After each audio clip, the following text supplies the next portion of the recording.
Hello everyone! Welcome back to my stream. It's me again, Lancy Lam. It's a great day. It's a great morning everyone. Oo, di ba nagising tayo na positive vibes ang nasa utak natin?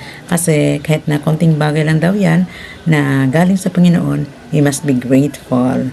That is called blessings. Alright guys? Oo. Ang topic natin ngayon is about sa acceptance and appreciate small things, big things, na mga blessings na binibigay sa atin ng Panginoon everyday. Alam nyo guys, no, na dapat be appreciative daw tayo. Kahit ano lang yan ang maibigay sa atin, ano lang yan ang darating sa atin, that is called blessing. At sana magiging appreciative tayo. Kasi maliit man yan o malaki, binibigay ng Panginoon sa atin, dapat nating pasalamatan. And then every day, basta nagigising tayo, that is called blessing, na wala tayong makaramdaman. At saka, kumbaga yung mga binibigay niya sa atin na good health, that is a big blessings to us. Oo, di ba? Kasi kung hindi tayo makakakilos ng maganda, kung may mga karamdaman tayo, talagang nakaka-depress ang mga yon. Kasi hindi natin magawa yung mga everyday routine natin. Kaya, pag binibigyan tayo ng mga good health, that is called blessing. Oo, di ba guys? At saka, ang topic natin ngayon about sa mga acceptance, diba? Acceptance ng mga pangyayari sa buhay natin. Kumbaga, negative or positive. Dapat, we must be ready to accept the reality at saka paghandaan niya natin. Kumbaga, kung anong darating sa buhay natin. Kasi, diba, hindi natin sure ang everyday na dumarating sa atin ng mga challenges na bigay sa atin ng Panginoon.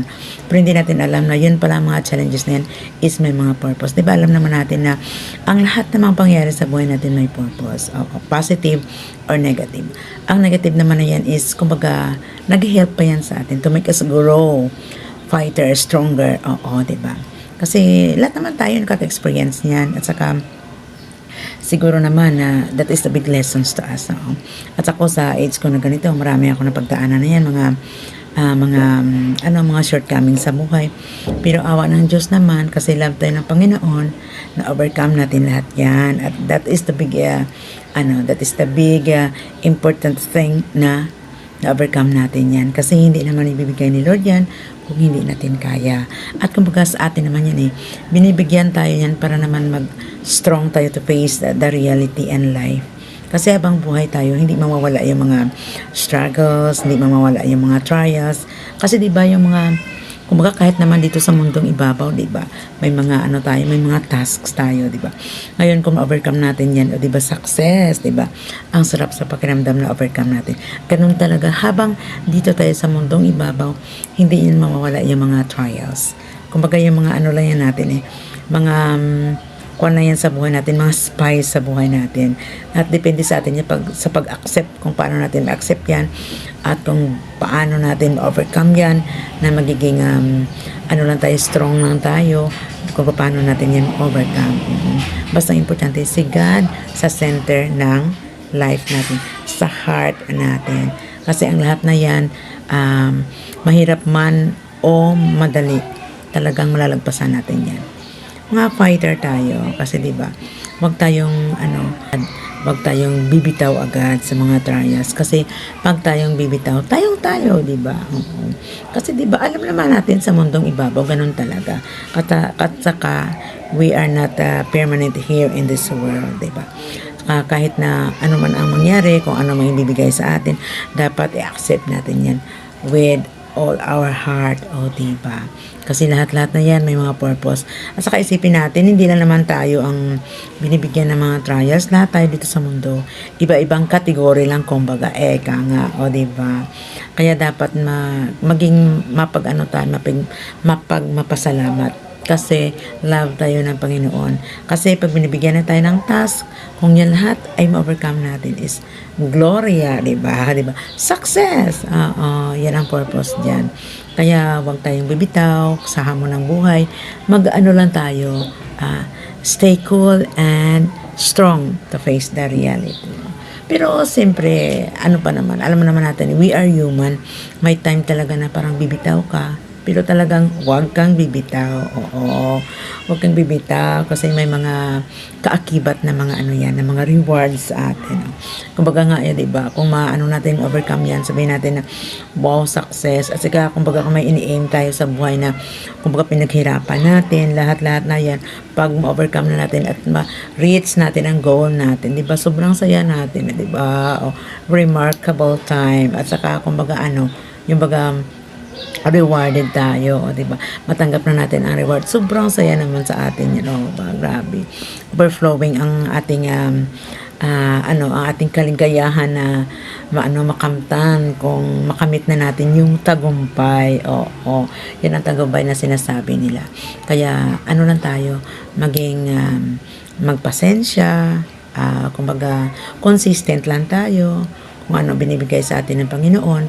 Dapat marunong tayong magtanggap, marunong magpasensya, marunong tayong magantay sa tamang panahon. Kasi di ba yung sabi nga ni Lord, siya ang good planner at saka good provider to us, at saka magantay lang tayo sa right time na darating yan sa tamang panahon.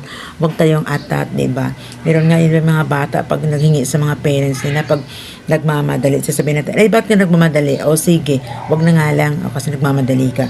Kasi dapat ang lahat na yan, bago natin makakamtan, talagang paghihirapan natin yan. Kasi may kasabihan din, easy come, easy go. Mayroon naman na hindi nila naranasan yung paghihirap bago nila makamtan ang ini-aim nila, may limited sa buhay. Pero yun lang nga, easy come, easy go. Kumbaga, iba talaga yung kung nagbabanat ka ng buto, kumbaga nag-spend time, at saka kumbaga yung nag-efforts ka, kumbaga sweat and blood mo yung mo dyan, inukol mo dyan, ay mahirap yan makuha sa'yo, mahirap yan matanggal sa'yo. At saka kumbaga importante talaga yung brain, sinasabi mo nila brainy. Oo, saka kung may mga opportunity kayo na makakapag-aral, pag-aralan nyo talaga yan. Oo, kahit sabihin natin na hindi pa sa mga standard ng mga university or dyan, basta ang importante we learn. Oo, so that na ma-reach natin ang goal natin, at saka dagdag kaalaman. Kasi ang taong matalino, smart, malayo ang mararating. At saka madaming mga kumbaga diskarte sa buhay. Mayroon naman na may mga pinag-aralan, may natapos, pero yung mahina yung kalooban, siyempre hindi mo rin ma-reach yung goal mo kung mahina yung charisma mo, kalooban mo, di ba? Kaya dapat na ang lahat na yan, kung pinaghirapan mo, talagang aksyonan mo. Hindi na papatay-patay ka dyan, hindi na paano-ano ka dyan sa gilid, yung pahinaan ka ng loob, at saka dyan ka na lang, nakatenga ka lang dyan, at saka dyan ka lang nagtatago sa comfort zone. Hindi pa pwede yan. Kaya nagkasabihan yung sabi nila na come out and explore, diba? Lumabas ka dyan sa comfort zone mo. Iba paano ka ma-discover kung dyan ka lang, diba? Kaya ako madami ko mga explore kasi ganun talaga. Kung binibigyan tayo ng talento ng Panginoon, dapat natin yan ipagyamanin, nga. Kasi we must be grateful na binigyan niya tayo ng talento. So, ibalik natin din yan sa Kanya. Binibigyan niya tayo ng chance kung paano natin yung gamitin ang mga talento na binibigyan niya sa atin. So, must be grateful. Napagpasalamat tayo na binigyan tayo niya ng ganyan. Kasi alam ko naman lahat naman siguro ng mga tao, kahit na pinaka mababang uri, nga, lahat-lahat naman may mga kanya-kanyang talento yan. Kasi naman tayo pinanganak naman tayo dito sa mundo na may mga kanya-kanyang kumbaga binigay si God na mga linya, kumbaga natin linya yan. Tabang kung may mga talento ka sa mga iba, hindi nila na-explore, hindi nila na-discover. Kaya nga dapat mapagsaliksik, use our brain, nga. Kaya nga na, kumbaga, kung tayo naman is active at saka yung mapanaliksik tayo, talagang madidiscover natin yung mga niche natin. Kumbaga yung mga, natin talaga yung mga linya natin, kumbaga mga expertise natin. Kaya dyan tayo mag-focus. Focus. Bawal nega, bawal marites. Huwag tayong mangingialam sa buhay na may buhay. Buhay nila yan. Ako siguro kayong sinasabi ko na, siguro kung mangingialam ka lang at makimarites kung mapagpirahan, baka naman sasali ako. Pero kung mga ganyan, wala namang kwenta may dulot sa atin, at saka lang yan, makakabigay sa atin ng mga bad image, at saka yung mga makakabigay stress sa atin. Wala tayong pakialam dyan. Kumbaga, kung gusto niyo mag-help, help natin in a good way o help sa makakayanan mo. Pero kung hindi mo naman kaya at saka kung hindi naman na maganda yung nakikisaw-saw sa buhay ng mga buhay, sipin mo na yan ang mouth mo, diba? Ay, importante kasi yung lumalabas sa mouth natin, yung mga mapakinabangan, kumbaga yung mga golden words mo naman nga kung nakakatulong ka sa kapwa mo. Well, good. Kasi diba, kahit naman na konting words lang dyan, konting mga suggestion, advices, kung nakatulong ka sa kapwa mo, wow, diba? It means a lot. At kumbaga yung mga, ano yan kumbaga indulensya natin sa Panginoon yan, kumbaga yung, ano natin yan, kumbaga mga good deeds din natin yan, oo, in so many ways. Kung wala tayong may bigay na mga financial, o sa ibang bagay, pwede tayo makashare ng ating help sa kapwa natin. Kung tayo naman is sincere sa mga inaana natin, sa mga minimiti natin, at sa mga, ano natin, ating mga yung intention, intention, oo. Kung yan naman is malinis, kung di naman nakikita ng mga kapwa natin tao, tao lang naman sila. Si Lord ang nakakita yan inside our heart.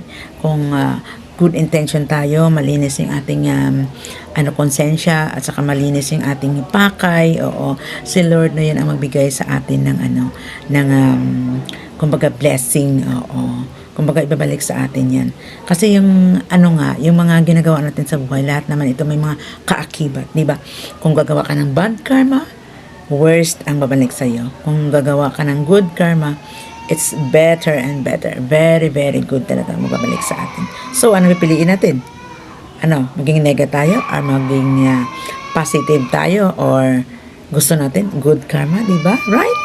Kaya dapat gagawin natin yan in a good way. Talaga, si Lord, ilagay natin sa center ng life natin. Alright, it's me again, Lancy Love, na nagsasabing, habang may buhay, may pag-asa. See you again, my next vlog. Bye-bye for now.